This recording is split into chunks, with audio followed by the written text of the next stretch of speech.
오늘 말씀 제목 우리 같이 한번 여기 있는데 같이 한번 따라 읽어볼까요? 시작! 당신은 누구와 싸우십니까? 라는 제목을 가지고 우리가 함께 은혜의 말씀을 나누려고 합니다.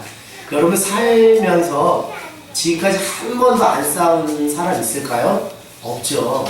정말 한 번도 싸우지 않았다면 정말 거짓말일 것입니다. 때로는 가장 가까운 가족들하고도 싸우기도 하고, 또 직장 동료와 마음이 안 맞아서 싸우기도 하고, 또 학교 친구들하고도 싸우기도 하고, 또 옆에 가까운 이웃들과 싸우기도 하고, 또 한 개인이 어떤 조직과 국가를 상대로 외로운 싸움을 하는 경우도 있어요.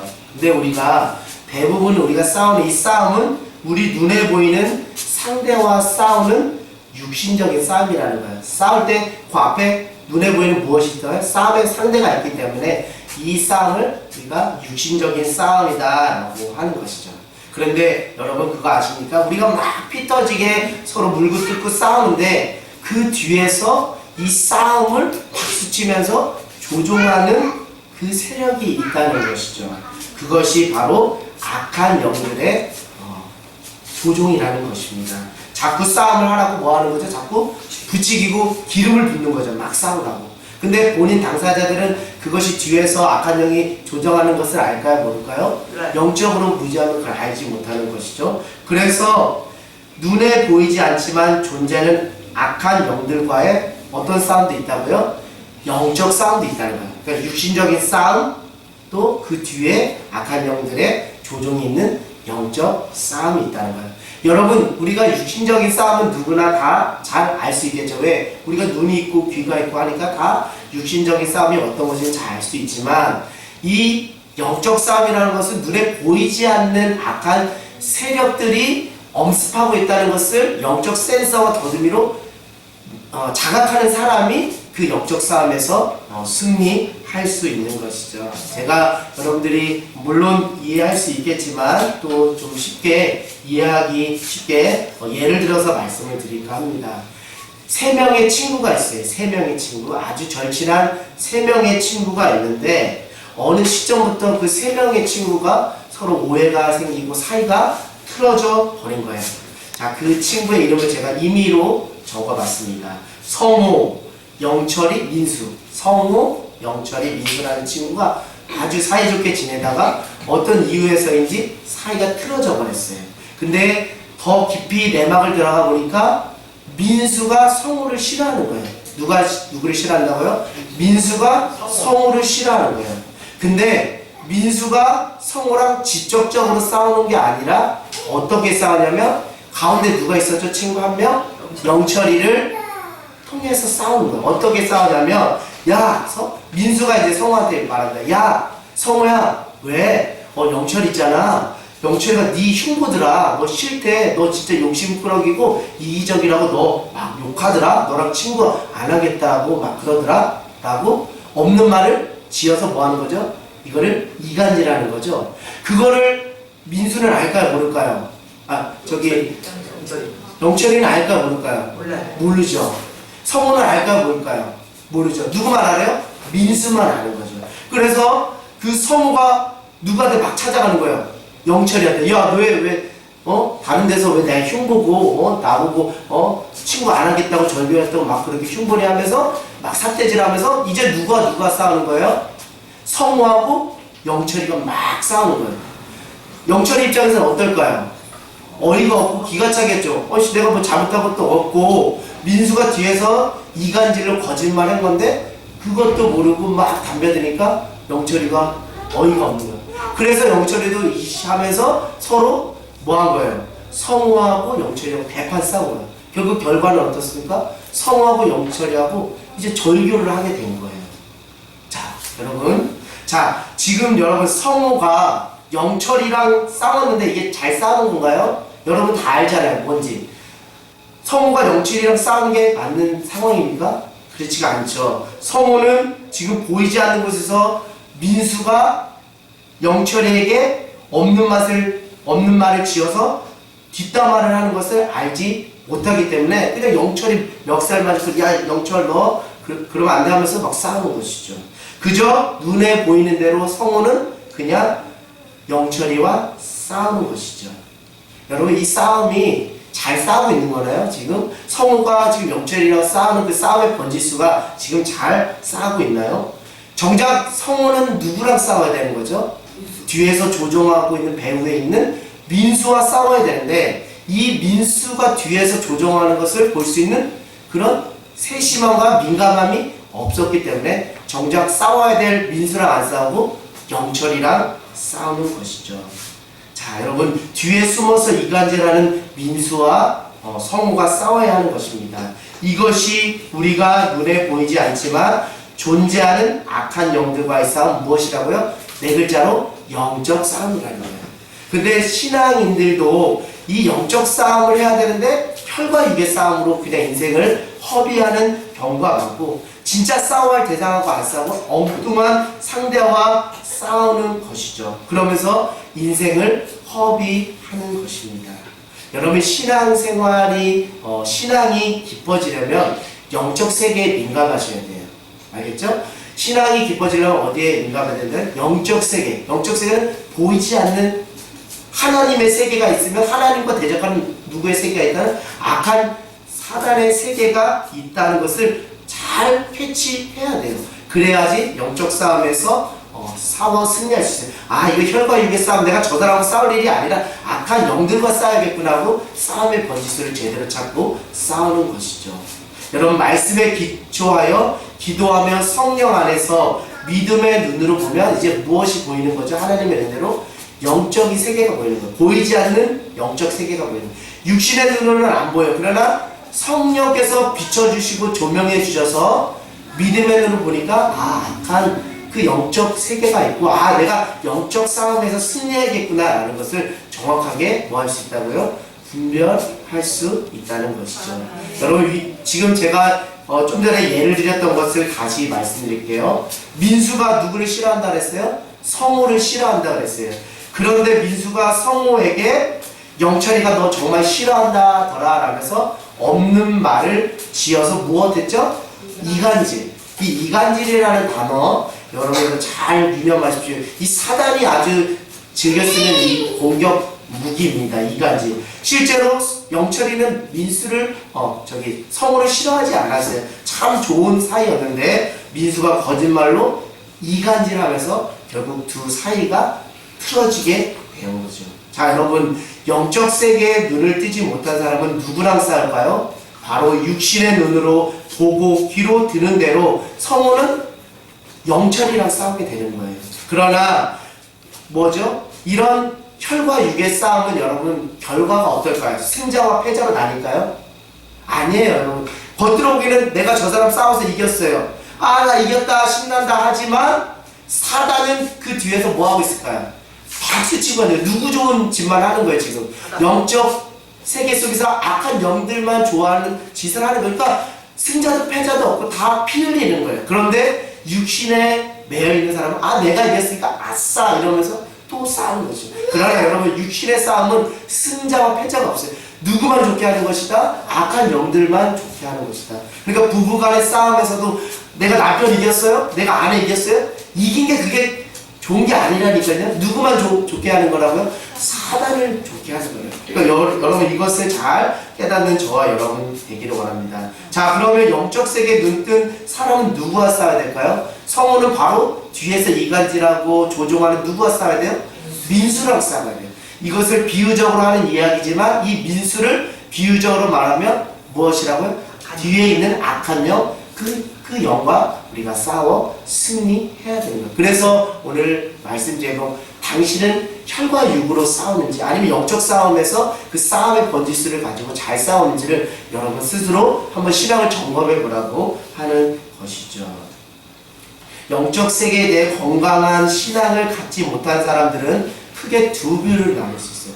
영적 세계에 대해서 건강하지 못한 신앙을 가진 사람은 두 부류가 있습니다. 첫 번째, 영적 왜곡이 있어요. 왜곡이라는 게 무슨 뜻인지 알죠? 우리나라는 아시아입니까? 아메리카입니까? 아시아. 근데 계속 우리나라는 아메리카면 이 사람 잘하는 거예요? 잘못하는 거예요? 잘못 알고 있는 거예요. 신앙도 이렇게 신앙생활하는 분들이 간혹 있으시다. 그러니까 이거를 영적 왜곡, 잘못 알고 있는 거. 잘못 하니까 잘못 선택하고 잘못 행동해서 하나님의 뜻과 전혀 무관하게 사는 거죠. 영적 왜곡 상태에 있는 사람들은 자꾸 누구를 대적할까요? 성령의 역사를 자꾸 어떻게 할까요? 따라가는 게 아니라 회방하는 거예요. 그래서 그거를 성령 회방죄. 그래서 성경에도 성령을 회방하는 죄는 사함을 받지 못한다. 그래서 여러분 늘 영적으로 건강하게 쓰려면 말씀과 기도의 기초를 삼아서 공동체 중심의 신앙을 할 때 우리가 영적 왜곡 상태가 아닌 영적으로 건강한 상태로 세워질 수 있는 것이다. 네. 여러분 어떤 사람이 용감하다고요? 모르는 사람이 용감하다고 하죠. 신앙 안에서도 모르는 사람이 막 용감하게 막 신앙생활하는 경우가 있는데 이것은 영적 무지의 상태다. 영적 왜곡의 상태는 영적 세계가 있는 것은 알지만 그 영적 세계에 대한 바른 이해가 없는 게 문제라면 영적 무지의 상태는 뭐예요? 아예 영적 세계가 있는지조차도 알지 못하고 그냥 혈과 육의 그 삶을 살아가는 것이죠. 그러니까 맨날 뭐 하는 거예요? 사단의 종로를 타고 맨날 혈과 육의 싸움하면서 사단 좋은 짓을 자꾸 하는 것이죠. 그래서 자꾸 엉뚱한 상대와 우리가 싸우는 것입니다. 사랑하는 여러분, 혹 여러분의 삶의 그 주변에서 자꾸 뭔가 이간질하는 거, 자꾸 뭔가 이렇게 하나 되지 못하게 이렇게 하는 어떤 상황들이 초래되고 있나요? 그래 정신을 바짝 차리고 누가 지금 그것을 뒤에서 조정하고 있다고 깨달으셔야 된다고요? 사단이 자꾸 이간질을 해요. 이간질하는 이유는 뭡니까? 교회를 한몸되게 하셨는데 이걸 자꾸 어떻게 하는 거예요? 갈기갈기 찢어 놓는 거예요. 마치 고린도의 교회가 자기 은사만 주장하면서 내 은사가 최고라 하면서 막 이렇게 무질서하게 있는 것처럼 그런 거예요.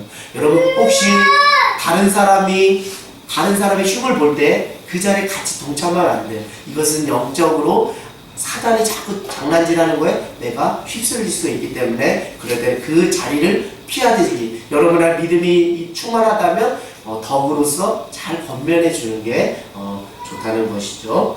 자, 여러분 일평생 그 사단은 자꾸 어떻게 하냐면 하나님과 사람 사이를 어떻게 할까? 붙여놓을까요? 갈라놓을까요? 갈라놓으면 이간질 시켜요. 그래서 사이를 갈라놓으려고 아주 편안히 되었어요. 사단이 잘하는 게 분열이거든요. 그래서 우리로 하여금 어둠의 영인 사단과 싸워야 하는데 때는 우리가 누구하고 싸워요? 하나님하고 싸우는 거예요. 하나님하고 우리가 싸워야 될 대상인가요? 우리가 하나님을 예배할 대상이지 하나님 싸워야 되는 하나님과 싸운다니까요. 이렇게 어리석게 또 사람과 싸우기도 하고 또 하나는 자기 자신과도 싸워요. 누가 싸우지 못하고 사단과 싸워서 믿음으로 말씀으로 선포해서 쫓아내야 되는데 엉뚱한 하나님 붙잡고 싸우고 엉뚱한 사람 붙잡고 싸우고 엉뚱한 나 자신과 싸우고 있는 거예요. 이거는 영적 그 싸움의 번지수를 잘못 짚은 거예요. 그래서 엉뚱한 데 싸우면서 시간 낭비하는 것이죠. 하나님과 싸우는 사람은 자꾸 사단이 그 마음에 어떤 걸 넣어주냐면 야 하나님이 너 사랑 안 하셔. 이제 너 하나님이 너 포기하셨어. 그렇게 죄 많고 아유 너 이제 하나님 두 손 두 발 다 들었어. 이제 너 하나님 너 사랑하지 않으셔. 막 이런 마음을 주시거나 하나님이 뭐 살아계셔. 하나님 이제 죽었어. 그러니까 너 자신을 믿어. 막 이런 식으로 자꾸 이렇게 사단 뒤에서 조정을 하는 거예요. 거기에 그 게임에 넘어간 인류 최초의 원죄가 바로 이겁니다. 뱀이 자꾸 꼬드기는 거야. 야 그거 먹어도 하나님과 같이 안 돼. 눈이 밝아져. 막 그러면 하나님과 똑같이 돼. 하면서 아담 하와를 이렇게 뒤에서 조종하는 거죠. 그럼 결국 결과적으로 무엇을 하려고 하는 거야? 하나님과 인간의 사이를 자꾸 갈라놓으려고 하는 거야. 우리가 마치 엉뚱하게 이런 싸움을 할 수가 있다는 거예요.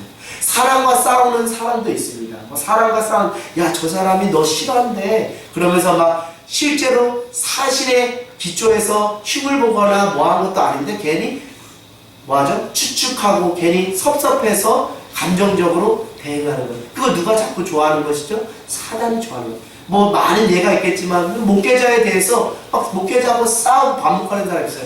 야 목사라는 사람 다 믿지 마. 다 썩었어. 그러다가 뒤통수 맞으니까 조심해. 막 이렇게 말을 하는 거예요. 그게 누구의 말이냐는 거예요.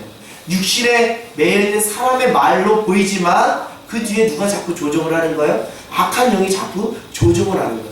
깨어있어야 이것을 싸워서 승리할 수 있다는 것이죠. 자꾸 사람 간에 서로 믿지 않고 뭐하게 만들어요. 사단이 불신하게 만드는 거예요.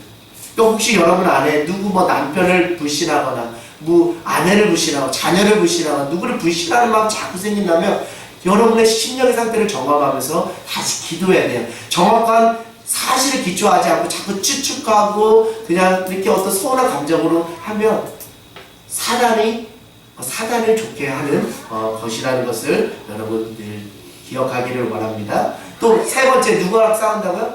자기 자신과 싸우는 거예요. 자꾸 사단이 자신의 마음에 무엇을 넣어줘요? 너는 쓸모없는 존재야. 이러면 자꾸 마음으로.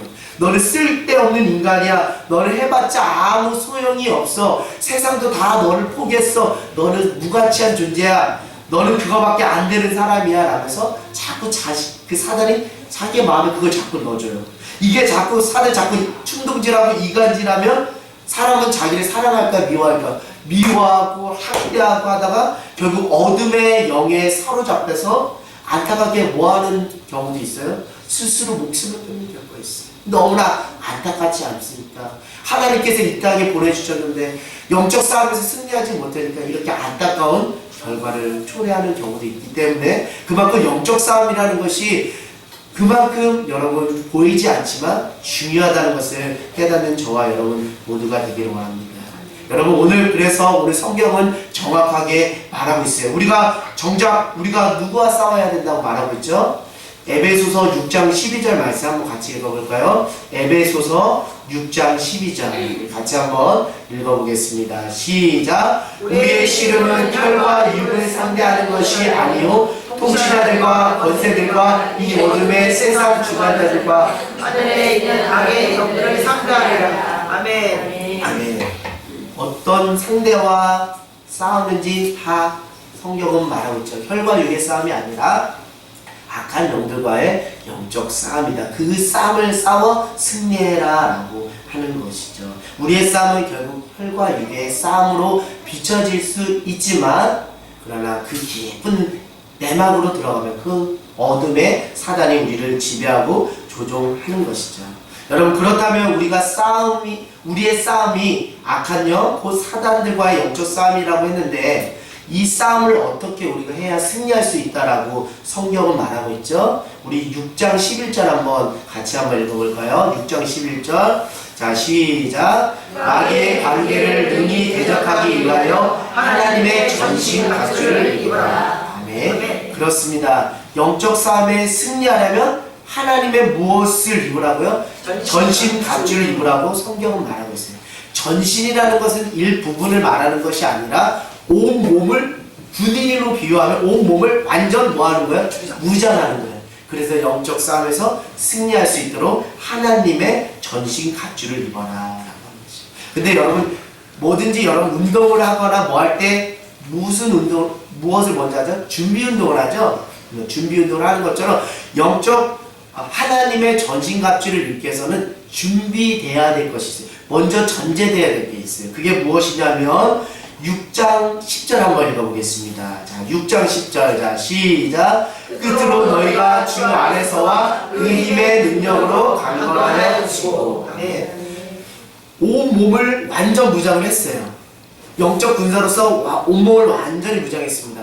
그런데 누구 안에 정작 없으면? 예수 그리스도. 주 안에 없으면, 그리고 주님이 주시는 힘을 공부받지 않으면 이 무장한 것이 다 무엇이 된다? 헛것이 되는 거예요. 그렇기 때문에 준비되어야 될 것이 있습니다. 우리가 누구 안에? 주 안에. 그리고 주님이 공급하시는 힘의 능력으로 강건해야지 상태에서 영적 군사로서 그 하나님의 전신 갑주를 입어야 된다는 것이죠. 아멘. 그래서 요한복음 15장 5절 여러분 다 아시는 말씀인데요. 요한복음 15장 5절 나는 포도나무요 너희는 가지라. 그가 내 안에 내가 그 안에 거하면 사람이 열매를 많이 맺나니 나를 떠나서는 너희가 아무것도 할 수 없습니다.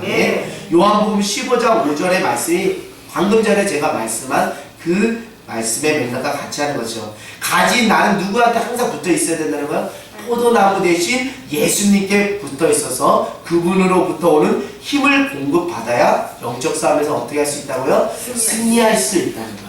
사랑하는 여러분 지금 주 안에 있습니까? 그리고 주님이 공급하신 그 힘의 능력으로 무장하여 영적 싸움에서 승리하는 저와 여러분 모두가 되기를 원합니다. 아멘. 자, 그러면 왜 하나님께서 왜 하나님의 전신갑주를 입어야 하는지 그 이유에 대해서 에베소서 6장 13절을 말하고 있어요.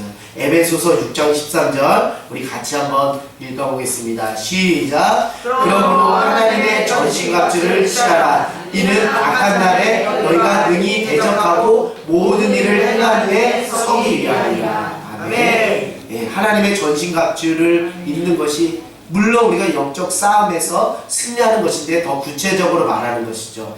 악한 날이라는 것을 저는 이렇게 좀 우리가 살펴봤으면 좋겠어요. 마지막 때가 가까울수록 무엇이 관영하다고 그래요? 악이 관영하다고 그러잖아요. 그러니까 우리가 지금 마지막 때를 살아가는 이 현실의 삶이 정말 악한 그 세력들이 우리 안에 도사리고 있다는 거예요. 그래서 그 악한 날에 우리 자신이 능히 악한 것과 싸워 이기고 모든 것을 완성하는 후에 무엇하기 위해서?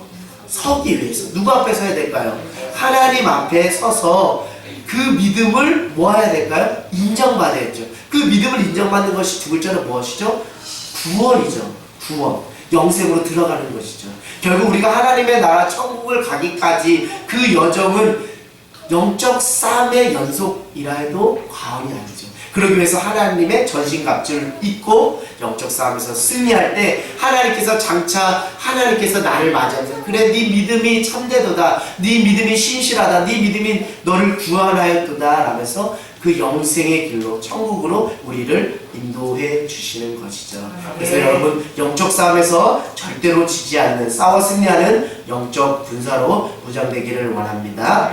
그렇다면 하나님의 전신갑주는 구체적으로 어떤 것인지 에베소서 6장 14절부터 17절에 말하고 있어요. 에베소서 6장 14절에서 17절 다 읽진 않고 제가 간략하게 말씀드릴게요. 14절에 보니까 진리의 허리띠, 14절에 보니까 의의 흉배, 15절에 보니까 복음의 신발, 16절에 보니까 믿음의 아멘. 17절에 구원의 투구, 17절에 성령의 검인 하나님의 말씀 이렇게 언급되어 있어요. 여러분들이 다 이해할 거라 믿습니다. 이 여러 가지 하나님의 전신갑 중에 유일한 공격 무기가 그건 무엇일까요? 성령의 검인 곧 하나님의 말씀인 것이죠.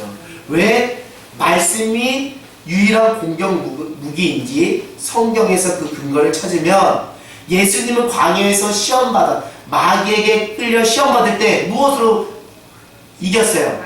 구약의 말씀을 이용해서 승리하셨잖아요. 그렇죠? 그렇기 때문에 그 공격 무기임이 맞습니다. 히브리서 4장 12절에 하나님의 말씀은 살아있고 활력이 있어 자외 날선 어떤 검보다도 예리하여 혼과 영과 및 관절과 골수를 찔러 쪼개기까지 한다고 기록하고 있어요. 아멘. 여러분 선교지에서 전도 현장에서 평생 예수님 모르고 또 예수님과 대적했던 사람이 그 말씀 앞에 완전히 꼬꾸라지는 경험들 여러분들 주변에서 들을 수 있습니다. 그것은 그 말씀을 전하는 사람이 대단해서가 아니라 무엇이 대단하기 때문에 말씀의 능력이 대단하기 때문에 그래서 사단 좋아하는 짓을 하며 살다가 돌이켜서 회개하고 하나님 기뻐하시는 삶을 사는 그만큼 말씀의 파워와 능력은 대단한 것이죠. 그래서 사도 요한과 베드로는 내게는 은과 금은 없거니와 내게 있는 것으로 내게 주리니 나사렛 예수의 이름으로 일어나 걸어라.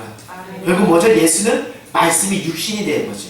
말씀을 선포한다는 곧 예수님을 선포하는 것이죠. 할렐루야. 네. 디모데후서 3장 15절 또 어려서부터 성경을 알았나니 성경은 능히 너로 하여금 그리스도 예수 안에 있는 믿음으로 말미암아 어디에 이르는 지혜? 구원에 이르는 지혜가 있게 하느니라.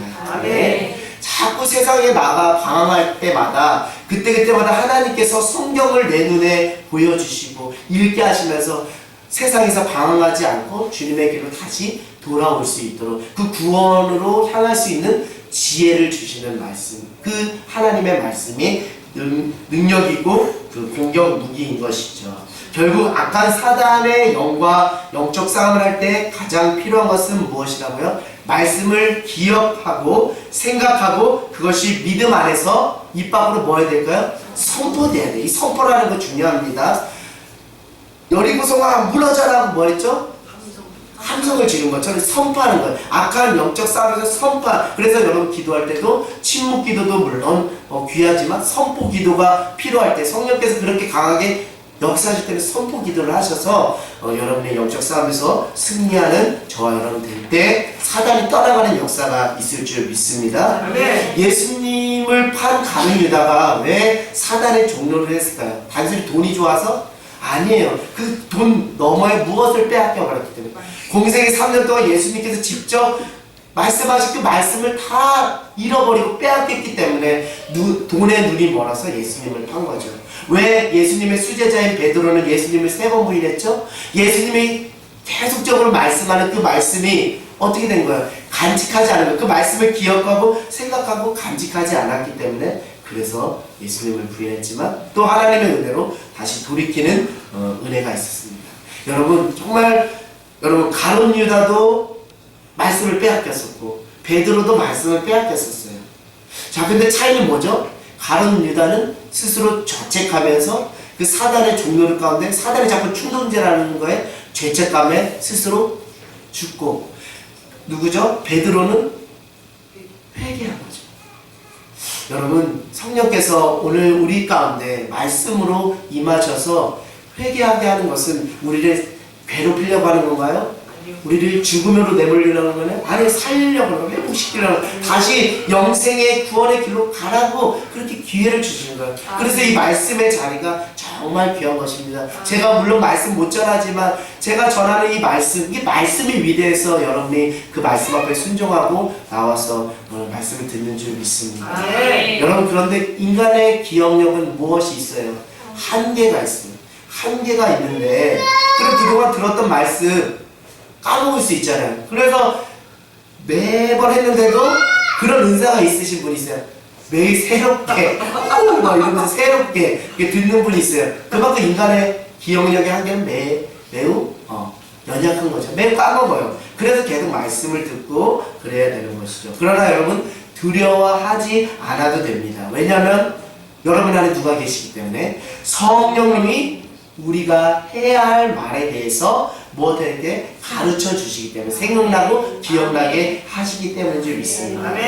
누가복음 12장 11절에서 12절 제가 읽겠습니다. 누가복음 12장 11절에서 12절 사람이 너희를 회당이나 위정자나 권세 있는 자 앞에 끌고 가거든 어떻게 무엇으로 대답하며 무엇으로 말할까 염려하지 말라. 마땅히 할 말을 성령이 곧 그때 너에게 가르치시리라 하니라. 아멘. 성령께서 여러분에게 툭 하고 말씀이 기억나서 입 밖으로 내뱉을 수 있도록 도와주신다는 거죠. 요한복음 14장 26절 보혜사 곧 요한복음 14장 26절 보혜사 곧 아버지께서 내 이름으로 보내실 성령 그가 너희에게 모든 것을 가르치고 내가 너희에게 말한 모든 것을 생각나게 하시리라.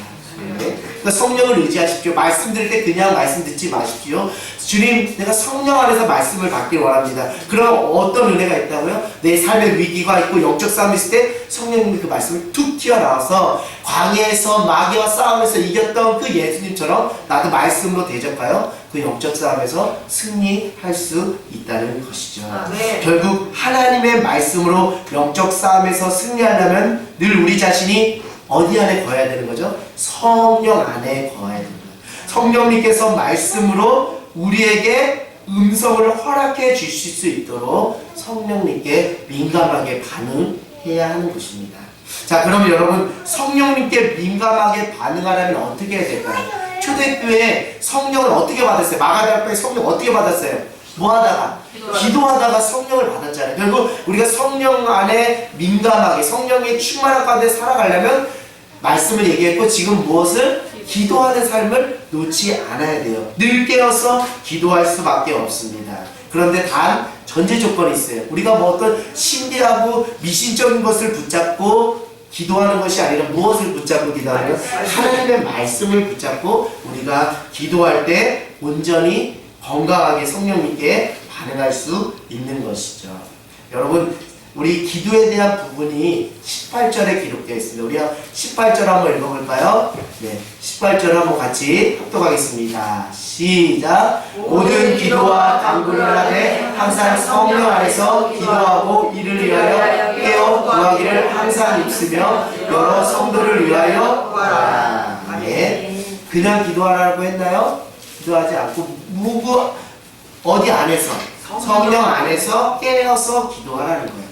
성령 안에서 깨어서 기도하라고 했고 또 한 가지 기도를 또 주문합니다. 무엇이죠? 여러 성도들을 위하여 기도하라. 이거 뭐죠?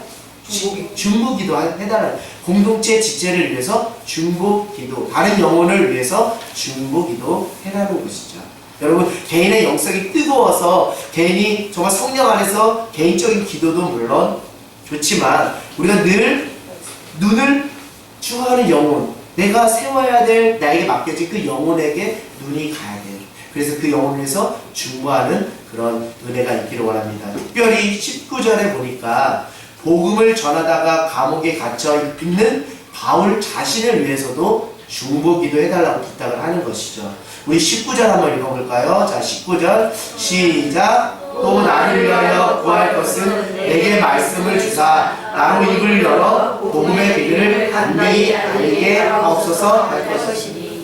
지금 내가 비록 감옥에 갇혀 있지만 주눅 들지 말고 성령 안에서 담대하게 주의 복음을 전파할 수 있도록 에베소 교회 성도님들 저를 위해서 뭐 해달라고요? 기도해달라고 하십니다.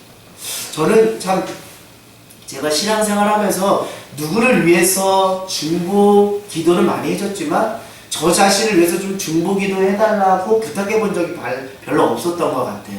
근데 하나님은 어느 시점에서 야 그거 건강한 신앙 아니야, 네가 무슨 무쇠팔뚝이냐, 네가 뭐 그렇게 강한 사람이냐, 너도 성도들로부터 또 주변 사람들로부터 중보 기도를 받아야 될 그런 하나님의 긍휼의 은혜를 구해야 되는 사람이야 라는 것을 깨닫게 해주시더라. 그때부터 제가 한 가지 습관이 생겼습니다.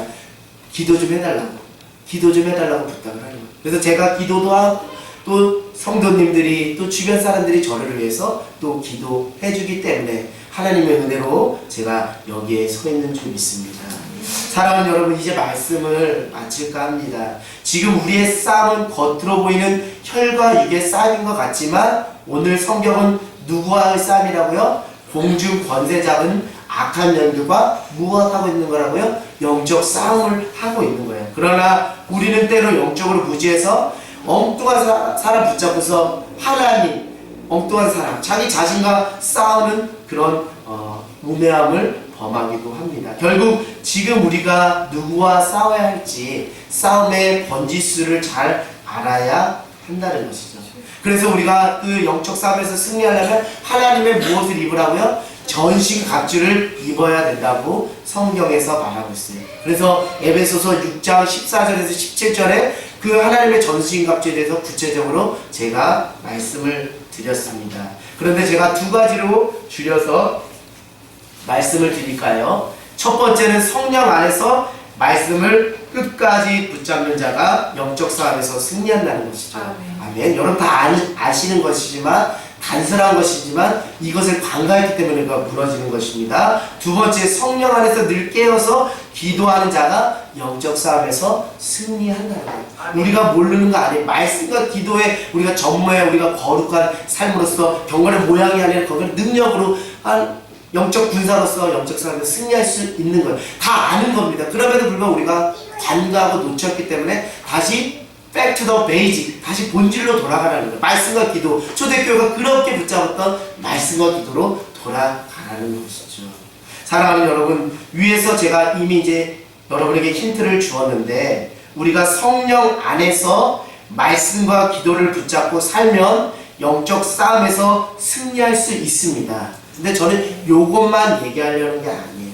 요것만 얘기하려는 것이 아니에요. 이것이 어떻게 펼쳐져야 우리가 진짜 영적 싸움에서 승리할 수 있는지 그것을 마지막으로 여러분들에게 말씀드리고 말씀을 마칠까 합니다.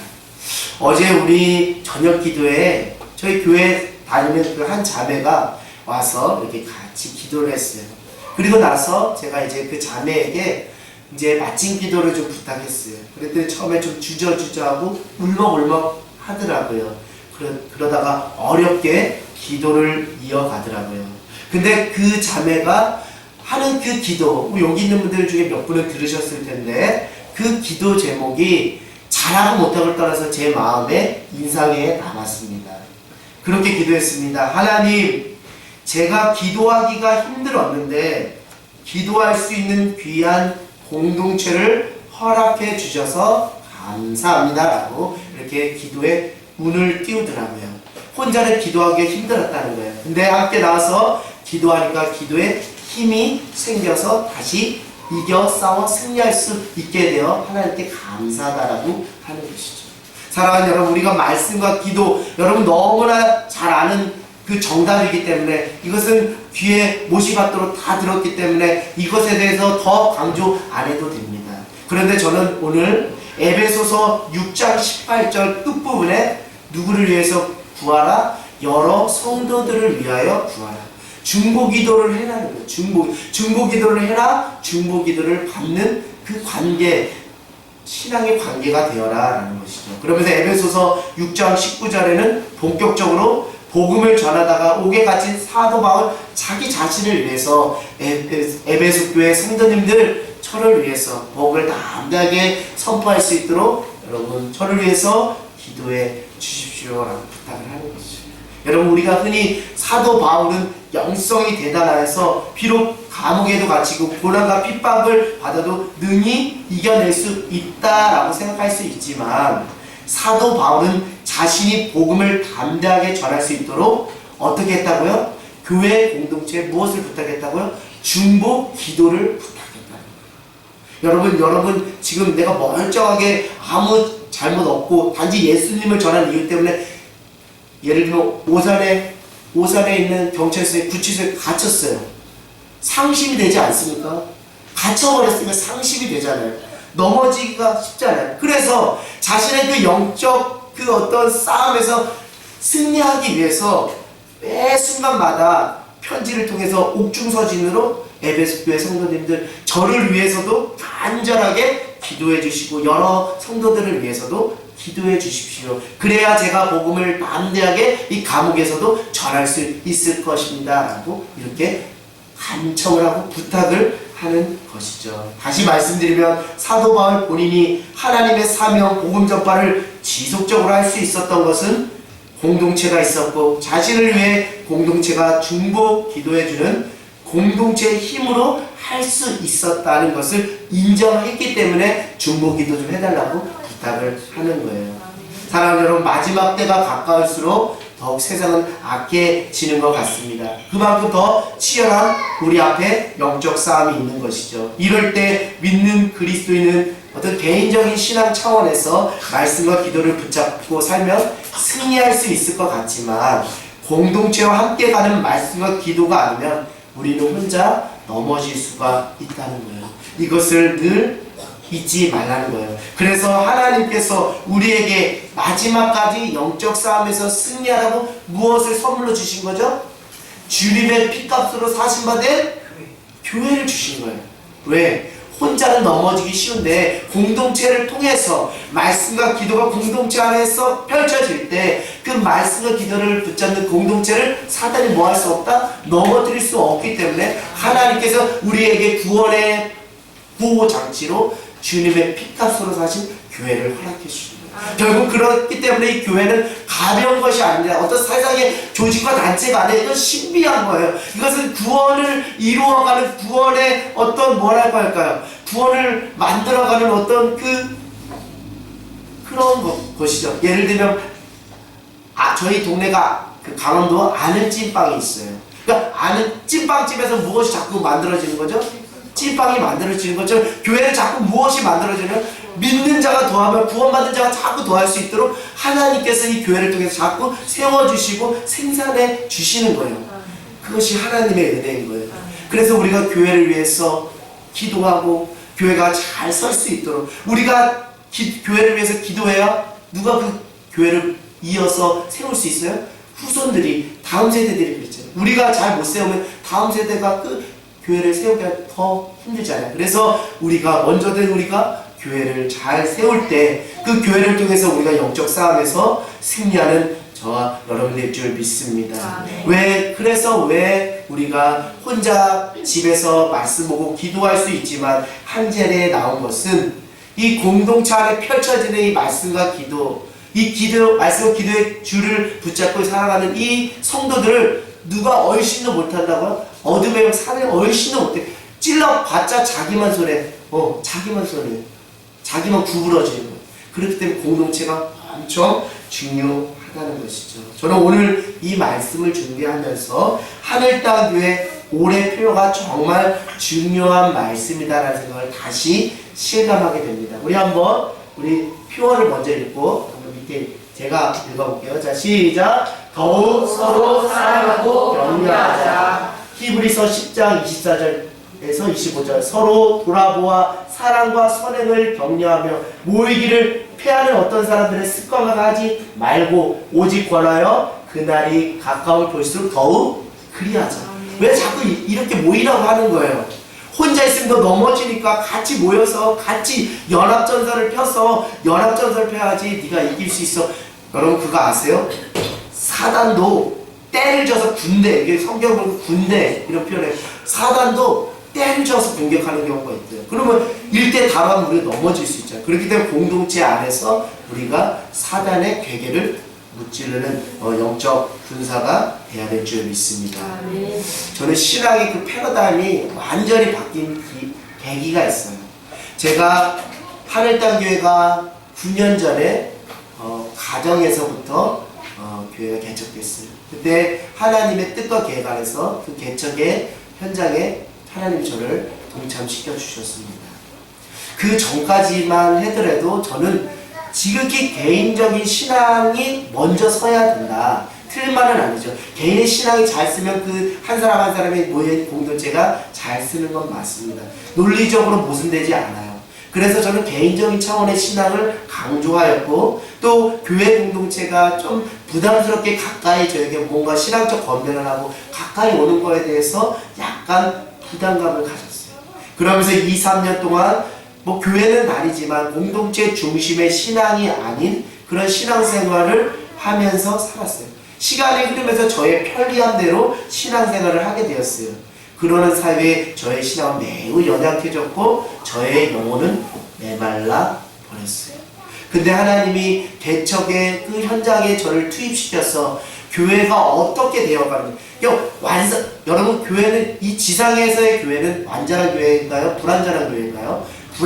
완전하게 가는 그런 교회인데 그런 어떤 교회가 완전을 향해 가는 그 여정과 과정을 저로 하여금 볼 수 있도록 그 은혜를 주시는 거예요. 그러니까 그 교회가 세워지려고 하니까 정말 피땀을 짜내면서 눈물 흘리고 무릎 꿇고 정말 통회하고 자복하고 막 광야에 나가서 기도하고 막 배고프고 굶주리고 땡볕에 나가고 하는 그런 어떤 인생의 전반과 모든 전입격을 다 그 교회를 세우는데 올인하지 않으면 교회가 세워질 수 없는 것을 뼈저리게 깨달았기 때문에 누가 아무리 교회가 소망이 없고 교회가 뭐하다 해도 저는 그걸 귀담아 듣지 않아요. 왜요? 교회는 그만큼 아직도 신비한 곳이며 하나님의 구원의 역사는 아직도 교회를 통해서 계속 되고 있기 때문이죠. 그래서 저는 교회가 정말 공동체구나, 교회 이꼴 공동체라는 것을 저는 늘 잊지 않게 됩니다. 그래서 공동체라는 인식이 있기 때문에 남들보다 내가 더 한 발 앞서서 남들의 부족함을 채워주려고 하고 어디 부족한 것이 있으면 내가 메꾸려고 하는 그런 마음을 하나님께서 부어주시더라고요. 사랑하는 여러분, 교회는 주님의 몸이잖아요. 이 몸이 잘 서야 됩니다. 이 공동체에서 잘 설 때 우리가 구원의 은혜가 날로 더하는 줄 믿습니다. 사랑하는 여러분, 이제 빵긋 웃으시면서 우리 옆 사람 한번 알아보시겠어요? 우리 옆 사람 한번 보세요. 제가 말씀에 집중했는데 이제 옆 사람 한번 보세요. 자, 이쁘게 잘생기게 생겼죠? 자, 여러분 옆 사람을 그냥 내 딸이네, 내 손녀네, 그냥 우리 목사님이네, 우리 아이네 이렇게 볼 것이 아니라 당신이 영적 싸움에서 승리할 수 있도록 또 당신이 믿음에서 온전하게 세워질 수 있도록 하나님께서 보내주신 무엇이라고요? 선물이라는 거예요. 내가 보기에는 걔가 선물 같지가 않아요. 믿음도 연약하고 오히려 내가 더 챙겨줘야 될 것 같고 그렇지만 여러분 그거 잊지 마세요. 내가 손주, 손녀, 자녀들 챙겨주는 그 열심과 수고를 통해서 내 믿음이 그냥 믿음이 아니라 갑절의 믿음으로 충만해져야 그 영혼을 세울 수 있기 때문에 오히려 그것이 나를 더 세우는 무엇이 된다고요? 유익이 되는 거예요. 그렇기 때문에 선물이에요. 옆 사람하고 선물입니다. 인사할까? 시작! 선물입니다. 선물입니다. 네, 선물이에요. 네, 선물인 거죠.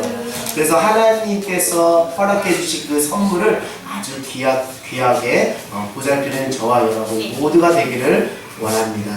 그래서 저는 매번 감사 제목 한 가지가 있어요. 하늘 땅 교회 공동체를 허락해 주신 하나님께 감사하게 되는 것이죠.